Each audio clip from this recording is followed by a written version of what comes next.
Question number 5.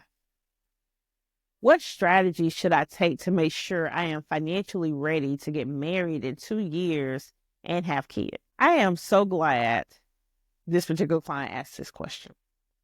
And the reason why is because, believe it or not, on Facebook, someone made a post and I commented on this post and they were like, what are 3 of the most important financial decisions you'll make in your life? And my responses were, number 1, marriage.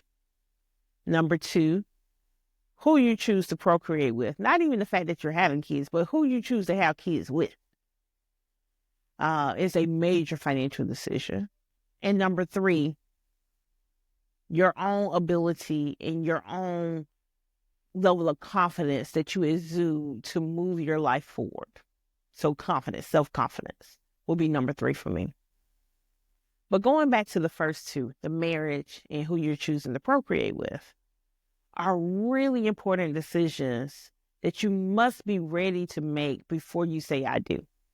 Regarding marriage, you and your significant other or spouse should really be on the same page about money. I don't really know the statistic now, but divorce, financial problems, financial infidelity, those are really high on the list of reasons why people get divorced.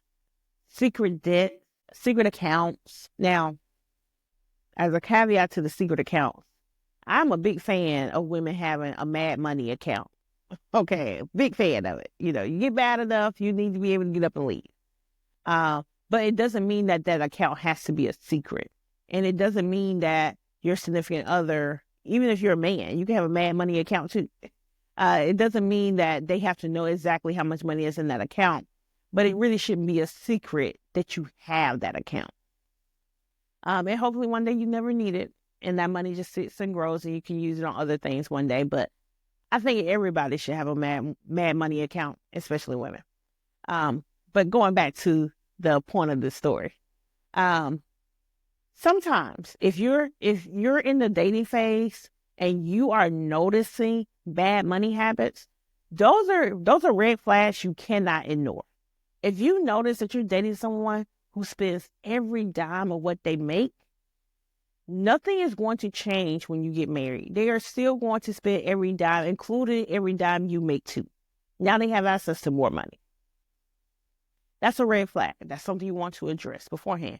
If you are married to someone who carries a lot of credit card debt, you need to understand why. Is it because you had a significant medical problem, you put all your medical bills on there? That's different versus you have a shopping problem and you don't make enough to cover your shopping, so you put it on credit cards. So you just pay a little bit on the credit cards each month to keep them current, but you have a shopping problem.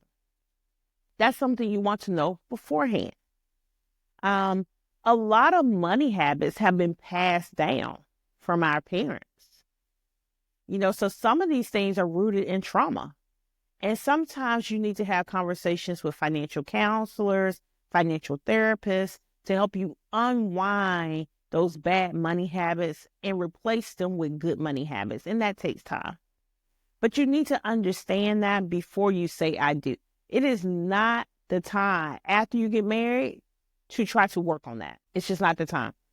And if you are unable to do or to get on the same page about money with this person in the dating phase, then you probably should not have kids with that person either. So if you feel as though or you've seen those red flags, again, I'm not saying go ahead and just, dump that person, right? What I am saying is give that person an opportunity to improve. Hire a counselor, hire a therapist. This is not a conversation for a financial advisor. This is not a conversation for a wealth manager. We're not trained to deal with that type of counseling. We're just not. And that's why you have financial counselors. And that's why you have financial therapists. Or that's why you have general therapists who have specialized training in financial infidelity or money management issues. So you need to go get some training and some assistance before you say I do. And at the end of that process, if you don't see any improvements, in fact, you may have seen things have gotten worse. The other person may have grown resentful. Then that might just be the last sign you need to go ahead and break it off, because you do not want the baggage of carrying the support and weight of a person who does not have a healthy relationship with